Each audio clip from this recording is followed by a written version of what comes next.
Buenas tardes. La Universidad Autónoma de Chihuahua les da la más cordial bienvenida a nuestro primer ciclo de conferencias del posgrado de la Facultad de Contaduría y Administración. En esta ocasión, con la conferencia titulada El COVID-19 y sus efectos en la economía y políticas fiscales, que será impartida por el doctor Serafín Peralta Martínez. A continuación, veremos un video con sus semblantes. Doctor Serafín Peralta Martínez. El expositor es licenciado en Economía, egresado de la Facultad de Economía de la Universidad Nacional Autónoma de México. Obtuvo un doctorado en materia fiscal con mención honorífica en la Universidad Autónoma de Durango, Campus Chihuahua. Fue funcionario por 20 años en el Banco Nacional de Obras y Servicios Públicos y asesor en el gobierno del estado de Chihuahua. En 2016, publicó un libro sobre el sistema tributario mexicano, visión y perspectivas. El doctor Serafín Peralta ejerce su vida profesional de manera independiente en su despacho SPM Consultores Asociados. Investigación y docencia con sentido social. Le doy la palabra al conferencista para que dé inicio a su plática.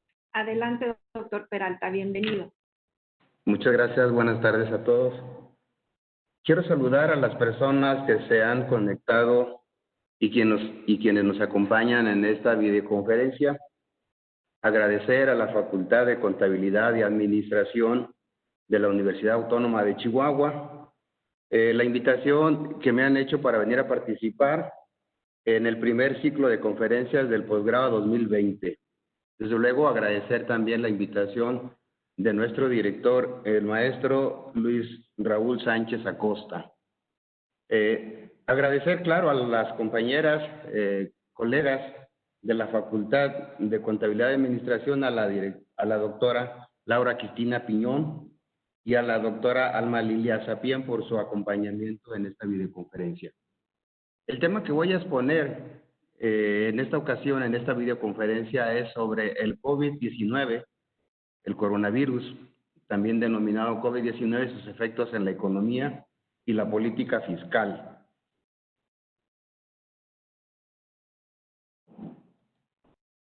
El brote del coronavirus, como ustedes saben, y esto ya se ha generalizado en el conocimiento de todas las personas, surgió en una región de China, en una ciudad que se llama Wuhan, con una ciudad de 11 millones de habitantes, donde aparecieron los primeros casos de neumonía entre el 12 y el 29 de diciembre del año pasado, de 2019.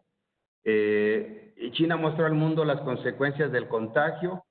Inmediatamente la Organización Mundial para la Salud se dio cuenta de estos contagios y el gobierno de China lo tuvo que reportar. El problema fue que inmediatamente este país empezó a contagiar a todas las regiones en el mundo. En primer lugar fue China como país donde surgió el coronavirus. En esta primera etapa, en una segunda etapa, China, a través precisamente de los contactos de las personas que tienden a viajar en planes de negocios, expandió el contagio a otros países como Corea del Sur, Italia, Japón, Francia y Alemania, también a España, Rusia, Turquía, y prácticamente todos los países europeos se contagiaron. Todas las personas en los países europeos se contagiaron. Una tercera etapa de contagios y de expansión del coronavirus fue que empezaron a surgir contagios en Estados Unidos, en Canadá, en México, en Centroamérica y en los países de América del Sur. Es decir, los contagios se fueron ampliando en la medida en que las personas fueron saliendo de sus lugares por cuestiones de negocios, por cuestiones de estudios, por cuestiones personales. En la medida en que fueron saliendo, fueron transportando el virus. Hubo un momento que no se daban cuenta que estaban contagiados, hasta que vinieron las pruebas y supieron que estaban enfermos y se pudieron contagiar muchísimas, cientos y miles de personas. En tanto que en Asia, Europa y América, los gobiernos de los países se daban cuenta de los contagios, empezaron a establecer medidas de emergencia sanitaria. Lo primero que hicieron muchos gobiernos de estos países, en el caso de China, fue que establecieron medidas de contingencia sanitaria para controlar el contagio de las personas. Trataban de que una vez que las personas estuvieran en cuarentena, confinadas, encerradas, claro, voluntariamente, en sus domicilios o en sus lugares donde estaban habitando, se trataba de que no salieran de esos lugares. A las empresas también que se les prohibió abrir sus actividades, sobre todo empresas que no eran esenciales, y a los comercios, a los establecimientos, a todas las unidades productivas, se les prohibió que no abrieran sus negocios. Gran parte del sector productivo y público, así como las actividades del sector privado, se paralizaron. En muchos países también los hospitales, los médicos, los enfermeros, las enfermeras, el personal de los hospitales tuvieron que estar pendientes de los enfermos, de la hospitalización que los estaban llevando en sus hospitales. Las personas las mantuvieron en cuarentena, totalmente aislados. Los hospitales, ante tanta demanda de personas que estaban o que demandaban servicios para ser atendidos, empezaron a saturarse. Empezó a registrarse una falta de medicamentos, mascarillas, cubrebocas, enfriadores y equipo médico. Y el gobierno de China, que había sido el principal culpable o el principal expandidor de todos estos contagios en todo el mundo, tuvo que buscar la manera de hacerse de una infraestructura emergente, infraestructura hospitalaria, y poder atender sus enfermos en una infraestructura que no le daba abasto. En cosa de una semana construyeron un hospital con un tamaño suficiente como para atender a miles de personas, de chinos contagiados.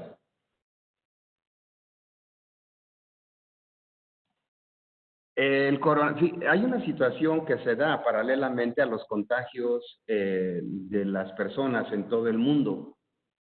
Precisamente entre enero y febrero, los rumores de que se expanden los contagios del coronavirus puso a temblar a los mercados financieros y a las casas de bolsa.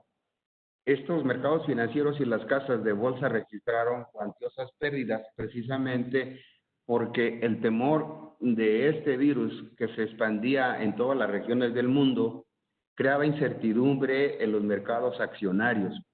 La incertidumbre y la volatilidad era el malestar, era el pan de todos los días, tanto en Asia, en Europa, en Estados Unidos y México, y se registraban caídas impresionantes en los mercados de bolsa. Y las empresas, desde luego, con estas caídas en las acciones que cotizaban en las casas de bolsa, lo que veían las empresas era desvalorizar sus capitales, cada vez tenían más pérdidas y cada vez le representaban menos los activos. Como consecuencia de este nerviosismo financiero, de esta caída en los mercados accionarios, el peso mexicano respecto al dólar sufría grandes depreciaciones, es decir, en pocos días el peso llegó a devaluarse y a mantener una paridad de 18 pesos de 19 pesos, como estaba en diciembre de 2019, a 25 pesos por un dólar en estos primeros meses de enero y febrero de 2020. El nerviosismo, pues, en los mercados accionarios hacía que nuestra moneda se devaluaba y consecuentemente también el precio del petróleo, que también fue parte de este nerviosismo, empezó a caer, empezó a registrar caídas en el precio de nuestro petróleo de exportación. Los contagios del coronavirus y las muertes que esto conllevaba creó efectos en la economía, efectos directos en la economía y provocó de veras graves desastres, no solo en la salud, sino también en toda la actividad que despliega la sociedad, la actividad ordinaria, las actividades que se despliegan en la actividad social, cultural, política, en todos los órdenes, en todas las partes de la sociedad veíamos una psicosis por los contagios y sobre todo que las ciudades empezaban a mostrar una especie de calma. Las ciudades, había totalmente ciudades sin movimiento y las fábricas, los negocios, las empresas empezaron a mostrar un fenómeno de paro y de improductividad. Es decir, aparecieron estos fenómenos de los paros en las empresas, los despidos masivos de trabajadores y generaron la improductividad en las empresas. Es decir, muchas empresas tuvieron que cerrar, muchos negocios tuvieron que cerrar y hubo un momento en que todo se paralizó. Después, los gobiernos introdujeron actividades esenciales y no esenciales como una medida para poder abatir un poco o enfrentar un poco la contingencia económica derivada de una contingencia sanitaria. Precisamente ante esta situación de contagio que ponía en riesgo la salud de las personas, paralelamente a esta situación se desarrollaba otro fenómeno. Aparte del nerviosismo en los mercados accionarios, también se presentó un fenómeno como fue el desplome de los precios del petróleo. En su arranque, en el primer trimestre, la crisis del coronavirus se acompañó de una caída en los precios internacionales del petróleo de exportación. Es decir, nuestro petróleo, México es un país productor de petróleo y tiene una buena cantidad de barriles, casi 1 millón de barriles se exportan, 1 millón, poco menos de 1 millón de barriles de exportación de una mezcla de petróleo, que es la combinación en el precio de diferentes tipos de petróleo que se produce en nuestro país. El precio de este petróleo, como se puede ver en la gráfica que se muestra en esta lámina, se desplomó de un precio que había en octubre de 2018 de $77.73 hasta, fíjense, el 30 de marzo el precio del petróleo fue cayendo y llegó un momento en que el precio del petróleo se cotizó en menos $10. Muchas personas, yo mismo como economista no lo entendía, por qué el precio del petróleo bajaba tanto. El problema es que había un exceso de oferta contra una desaceleración de la actividad económica y eso hacía que ante un exceso de oferta el precio tendiera a bajar.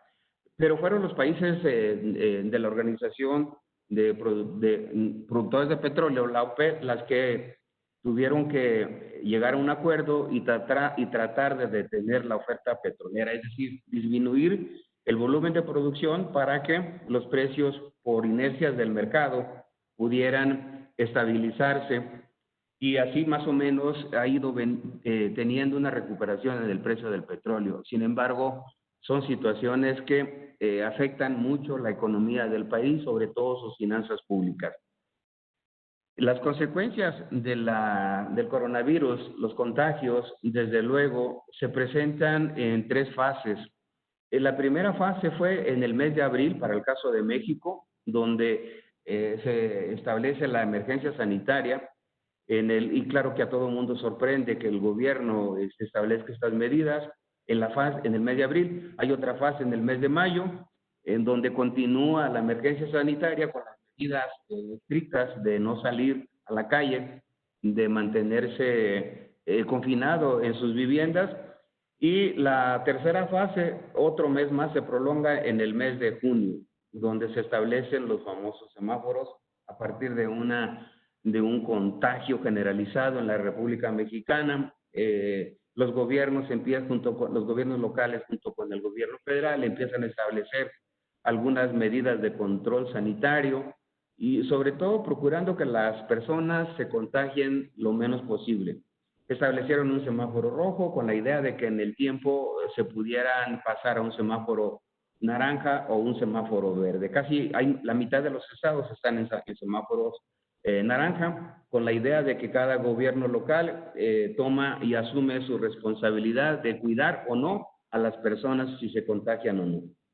Entonces, en esta fase 3, lo característico de esta fase 3 es que los gobiernos locales y el gobierno federal en sí, el gobierno federal ha antepuesto el interés económico por arriba del interés de salud de las personas.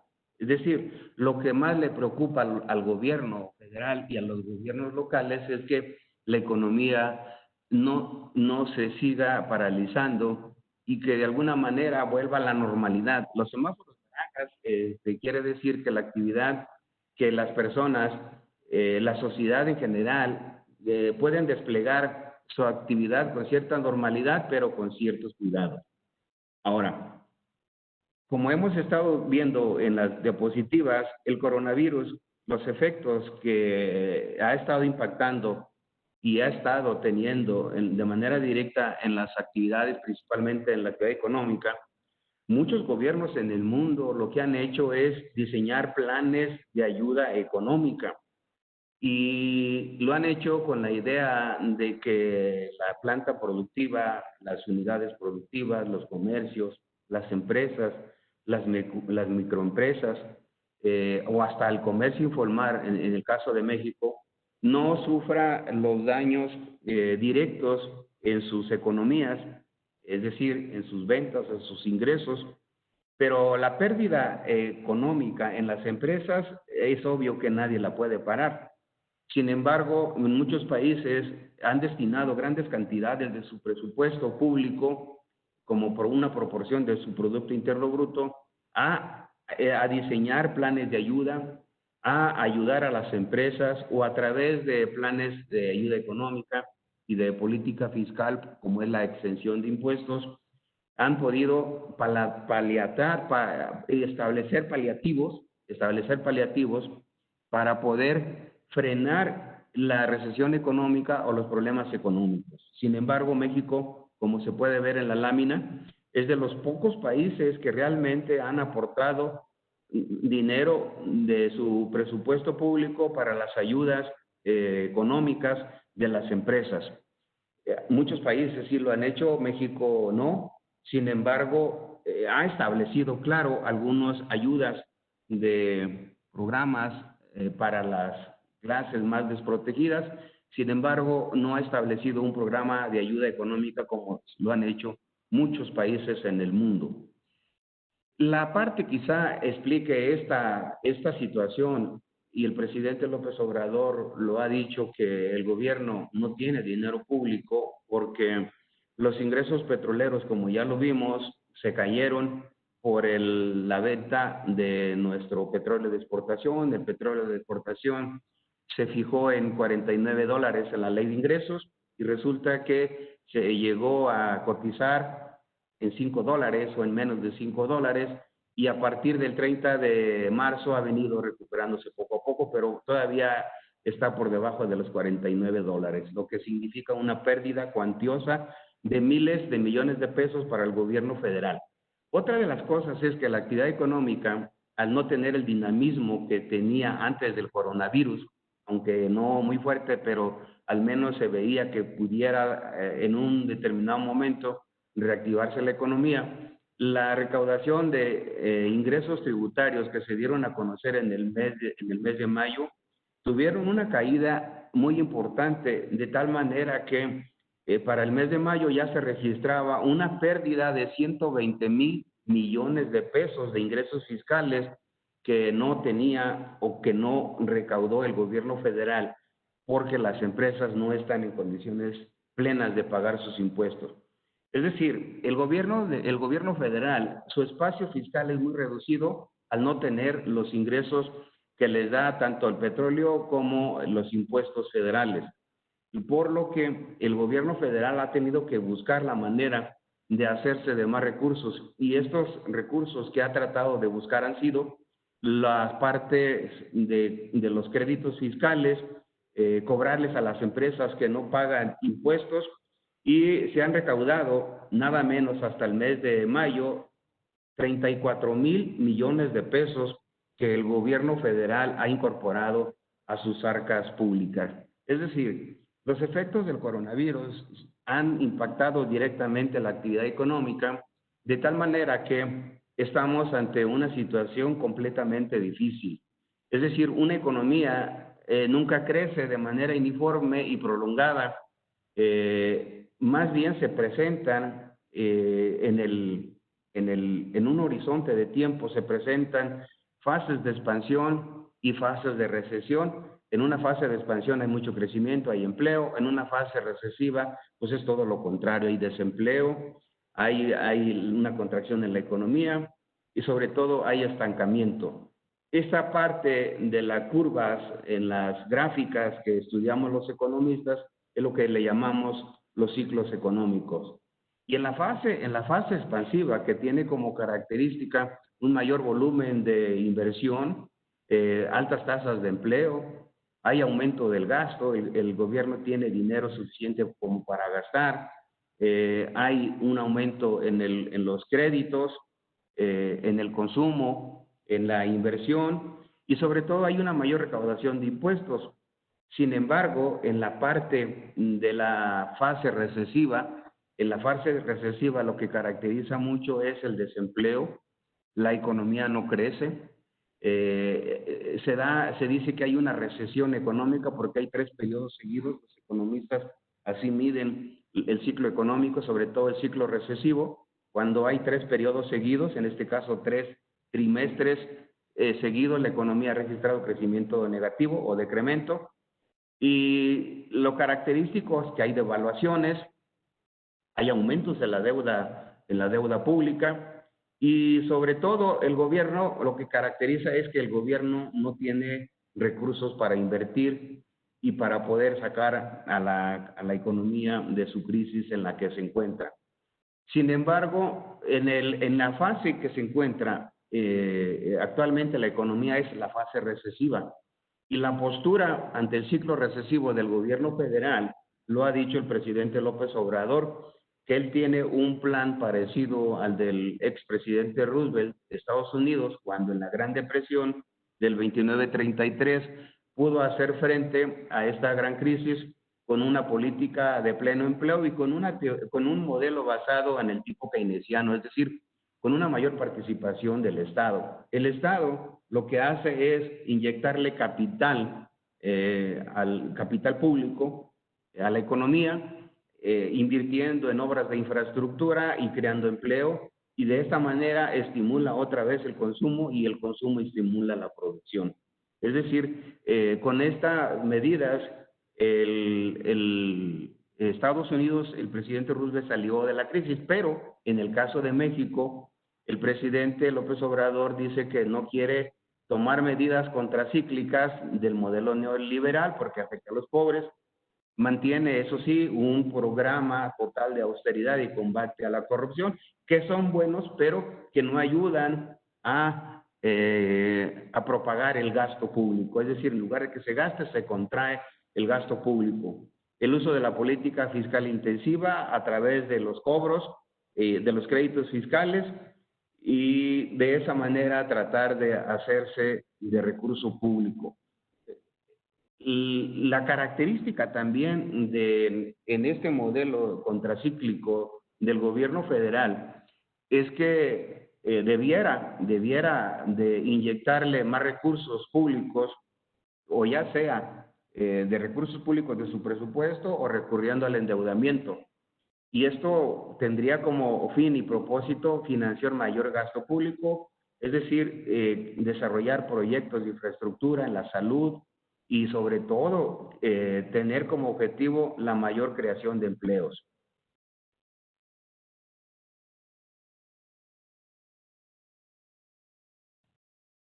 Otra de las cosas es que el gobierno federal no ha querido, en la medida en que no ha querido recurrir a su deuda pública interna y externa, precisamente porque ha sido política del gobierno federal y del presidente López Obrador no recurrir a estos mecanismos de endeudamiento. Sin embargo, en los 2 años, en un año de gobierno, un año y medio de gobierno que lleva el presidente de la República, se han emitido bonos gubernamentales que compran inversionistas o en el que invierten capital transnacional, y la deuda interna con la emisión de bonos, incluso para refinanciar la deuda de largo plazo a corto plazo, le ha llevado a crecer en un 15%, es decir, la deuda interna ha crecido en 1.1 billones de pesos, 1 billones de pesos en tan solo un año y medio. Y la deuda pública, la deuda pública externa del gobierno federal igual ha crecido en un 9%, es decir, se ha aumentado en 18.617 millones de dólares como consecuencia de la depreciación de nuestra moneda. En la medida en que más se deprecia el peso respecto al dólar, como la deuda externa está contratada en dólares, en la medida en que más se deprecia, más aumenta. Y en la medida en que se revaloriza el peso, es decir, que sufre menos devaluaciones, la deuda puede decrecer. En general, el impacto del coronavirus en la economía se ha traducido en que de por sí ya veníamos teniendo una economía muy débil en 2018, como terminamos el sexenio anterior. 2019 decrecimos en menos 0.3%, y en el primer trimestre la economía registró un decremento de menos 2.2%, es decir, la economía se contrajo en menos 0.2%, y los pronósticos señalan que la economía pueda seguir decreciendo todavía del 8 hasta el 10%. Es decir, la recuperación económica se pudiera ver como que puede tener una recuperación asimétrica, como una V extendida. Sin embargo, esa V extendida, como se ve en la gráfica, lo que nos dice la línea azul a la derecha, quiere decir que se puede extender. Y se puede extender no tanto para este año, que no va a crecer la economía, pero para el año que entra pudiera tener algunos alicientes de recuperación después del segundo semestre de 2021. ¿Cuáles son las expectativas para reactivar la economía mundial en 2020? Bueno, México perderá 2 millones de empleos, habrá 2 millones de desempleados, la tasa de desempleo pudiera crecer entre el 5 y el 6%, Estados Unidos pudiera tener una pérdida de más de 40 millones y su tasa de desempleo pudiera andar entre el 14 y el 15%. Es decir, la economía le está impactando muy fuerte a todas las economías en el mundo. De acuerdo con datos de la Organización para la Cooperación y el Desarrollo Económico, en esta diapositiva se puede observar el desplome total de la economía mundial. No hay una economía, ni siquiera la economía china tiene el pronóstico o las proyecciones o las previsiones de que pueda crecer.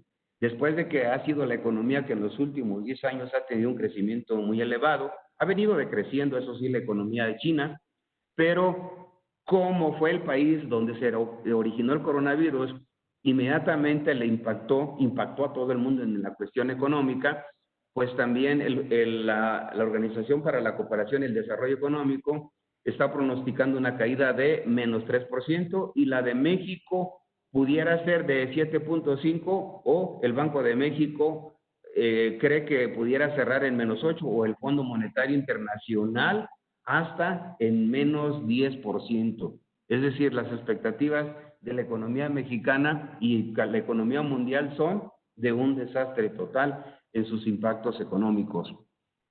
Ahora, el gobierno del presidente López Obrador le apuesta al Tratado de Libre Comercio que celebró México, Estados Unidos y Canadá. Pues ahí hay una contradicción en las apreciaciones de los analistas, los economistas y sobre todo el sector empresarial. Sin embargo, el presidente Donald Trump invitó en la mañana, creo que el presidente López Obrador ya tomó su avión, ahorita está llegando al territorio de Estados Unidos, a Washington. No asistirá el ministro canadiense Justin Trudeau por razones que solamente él conoce. Le ha asegurado al presidente que arribará por acá en algunos meses. Pero lo más interesante de la visita del presidente López Obrador es que formalizarán el banderazo del arranque del Tratado de Libre Comercio que inició el 1 de julio de 2020. Sin embargo, hay muchas interrogantes, como que es el hecho de que sí, el gobierno de López Obrador podrá entender que los capitales transnacionales requieren de la certidumbre, de la confianza y sobre todo de que les garantice, que les dé certeza jurídica a los capitales a la hora de venir a invertir en México. Hay una gran incertidumbre porque proyectos como energías renovables o energías limpias se han detenido. El gobierno del presidente López Obrador no ha sido muy claro en si va a permitir o no que vengan y se instalen empresas transnacionales y que empiecen a desarrollar. De hecho, ya hay 49 proyectos de energías renovables que no han iniciado su operación por falta de autorización del gobierno federal. Esta es una parte complicadísima porque no tiene muy contento al sector empresarial. En voz del Consejo Coordinador Empresarial o de la Coparmex, hay un conflicto de intereses, una especie de choque entre el sector empresarial representado por las cámaras privadas. Incluso se ha contagiado este desánimo con los gobiernos de los estados, porque el gobierno federal no ha sido capaz de brindarles apoyo al darles mayores o asignarles mayores recursos extraordinarios con que hacer frente en su presupuesto las contingencias de salud. Es una situación verdaderamente complicada. Hay un frente común de los gobernadores en contra del gobierno, pero más que nada con la intención de que les mejoren los ingresos presupuestales que cada vez son insuficientes. El asunto es de que el impacto del coronavirus, los efectos que ha tenido en todas las economías en el mundo, en este momento es un desastre total. No podemos decir que hay una economía que se escape, quizá las economías más chiquitas que no tienen mucha participación en el mercado, pero México es una economía emergente que tiende a transitar de una fase en su desarrollo, de ser una economía emergente a una economía de mayor fortaleza, pero para esto requiere de que el gobierno también se ponga las pilas y que en realidad le dé la certidumbre a los capitales que todavía aquí no vemos de qué manera los grandes capitales y la inversión extranjera. Hoy se dan a conocer algunas noticias alarmantes de que la inversión extranjera, la inversión fija bruta, ha decaído muchísimo y esto no le da confianza a la inversión extranjera directa de venir a invertir en nuestro país. Como conclusiones, podemos decir que la Organización Mundial de la Salud ha señalado que abatir el virus lleva mucho tiempo. Es decir, no esperaríamos que los contagios terminen ni que los programas de los gobiernos federal y los gobiernos locales logren controlar y abatir los contagios. Eso parece imposible y no se ve que en el corto plazo, en unos meses, en unas semanas o en unos meses, o al menos de aquí a diciembre, terminen por evitar esos contagios o disminuirse.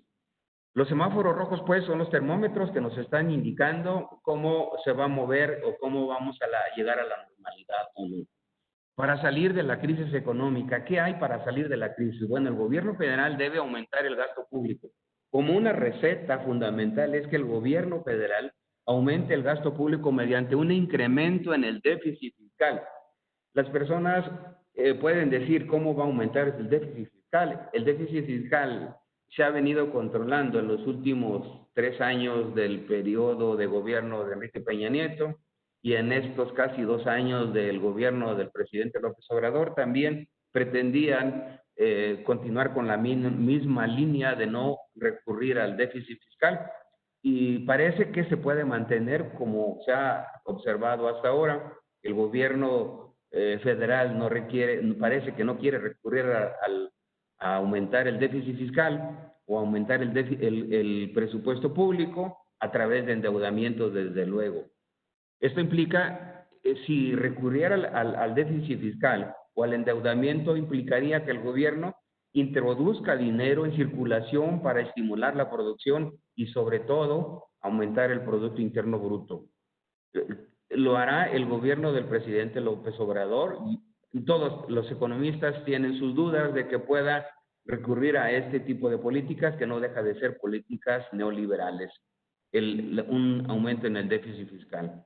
Se requiere mayor inversión, tanto pública como privada y extranjera, para generar empleos, acelerar el consumo y generar bienestar. No puede hacer frente a la contracción económica sin inversión y sin la generación del empleo. Si no se recurre a estas medidas, estaremos viendo, y si sobre todo hay mayores brotes del coronavirus, lo más seguro es que la economía retrase más su periodo de recuperación. Una reducción en la carga fiscal, es decir, reducir las tasas impositivas, podría acelerar el consumo y fortalecer el poder adquisitivo. Estaríamos pensando en que el gobierno reduzca los impuestos. No es sueño guajiro, pero ante un escenario como este en el que estamos viviendo, sería lo ideal.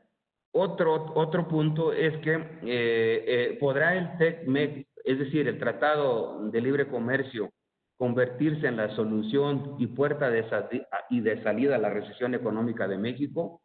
Yo creo que sí, siempre que el gobierno federal, siempre que la Secretaría de Hacienda, siempre que el grupo de negociación, porque de aquí en adelante habrá un grupo de trabajo en los tres gobiernos de los tres países, Estados Unidos, México y Canadá, que estarán revisando todos los acuerdos que se tomaron en la promulgación de los decretos que le da ya forma